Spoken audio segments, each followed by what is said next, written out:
The Delhi High Court has ruled that all hospitals and nursing homes, whether public or private, are legally obligated to provide free and immediate medical assistance to victims of rape, acid attacks, and POCSO cases. A division bench comprising Justice Pratibha M. Singh and Justice Amit Sharma issued several key directives, emphasizing that hospitals must not demand identity proof from rape victims before initiating emergency treatment. Immediate care should be provided, including treatment for sexually transmitted diseases like HIV, pregnancy checks, and necessary abortions. The court further instructed all hospitals to prominently display boards in both English and the local language, informing that free treatment is available for victims of rape and gang rape and acid attacks. The boards must be installed in visible areas within the hospital premises. Additionally, the court ordered that any medical professional or hospital, public or private, refusing to provide free treatment to such victims will face legal action under Section 200 of the Indian Penal Code, making refusal to treat a punishable offence. This order was issued while hearing a POCSO case appeal filed by a father.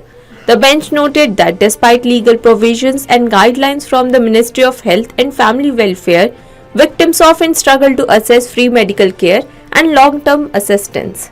The Delhi High Court has declined to interfere with the order directing the Consortium of National Law Universities to revise the CLAT 2025 result due to errors in the answer key. On Tuesday, a bench consisting of Acting Chief Justice Vibhu Bhakru and Justice Tushar Rao Gedla, while reviewing the appeal filed by the Consortium against the single judge bench's order, stated that there was no reason to issue an interim order. The bench affirmed that the single judge's decision was correct and clarified that the Consortium was not restricted from declaring the result. Acting Chief Justice Vibhu Bhakru remarked, "The single bench carefully reviewed the two questions. We concurred with their decision. The Consortium is permitted to declare the result and no interim order will be issued." The next hearing is scheduled for January 7, 2025. A hearing was held today in the case involving Neelkant Mahadev Temple and Shamshi Jama Masjid. On December 17th, the Intizamiya Committee did not present its side, citing the Supreme Court. The Badaun Court has scheduled the next hearing for January 18, 2025, to decide whether the case merits further examination. Advocate Ved Prakash Shahu stated that today's hearing was meant to determine whether the case is worth debating. However, Civil Judge Senior Division Amit Kumar refrained from issuing a decision due to the District Bar Association election. To recap, Mukesh Patel, the plaintiff representing Neelkant Mahadev Temple, argues that the site was once the fort of King Mahipal, where a temple existed before being destroyed by the slave dynasty ruler Shamshuddin Iltutmish, who converted it into a mosque. The case, initiated in 2022, centers around the Hindu side's request for permission to worship at the Neelkant Mahadev temple, while the Muslim side asserts that no temple exists at the site. Former Aam Aadmi Party councillor Tahir Hussain has filed a bail appeal in the Delhi High Court concerning the murder of Intelligence Bureau employee Ankit Sharma during the 2020 Northeast Delhi riots.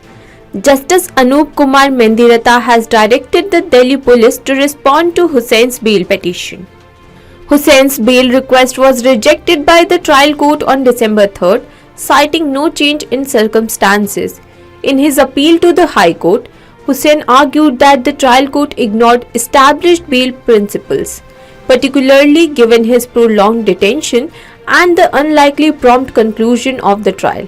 He has been in custody for 4 years and 9 months, during which only 20 witnesses have testified, most of whom did not support the prosecution.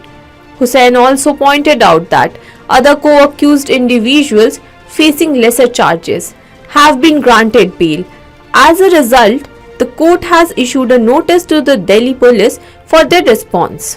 The Congress party has filed a petition in the Supreme Court challenging recent changes made by central government to the Election Commission rules.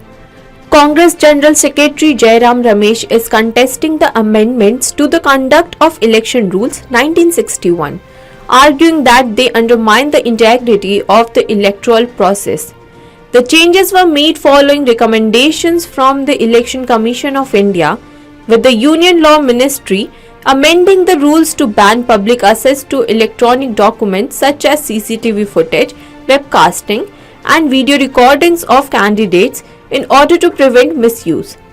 Jairam Ramesh stated, "The Election Commission is a constitutional body tasked with ensuring free and fair elections. Such a crucial role should not be amended without public consultation." He further argued that this amendment diminishes the transparency and accountability of the electoral process, compromising its integrity. The Supreme Court is expected to hear the petition soon. The Burqa controversy has resurfaced during a hearing in the Jammu and Kashmir and Ladakh High Court. A women lawyer appeared in the Srinagar Division Bench of the High Court wearing a burqa to represent a case, but the court objected, requesting that she uncover her face.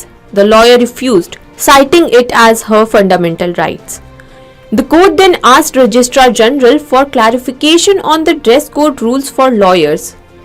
It was revealed that the Bar Council of India's rules do not permit female lawyers to cover their faces. The court stated that such attire is not part of the dress code for lawyers and instructed the women lawyer to uphold courtroom equity and professional identity. This incident occurred on 27 November 2024 during the hearing of the Nazi Iqbal case. Watch our special programs and share the videos to stay updated with the daily court proceedings.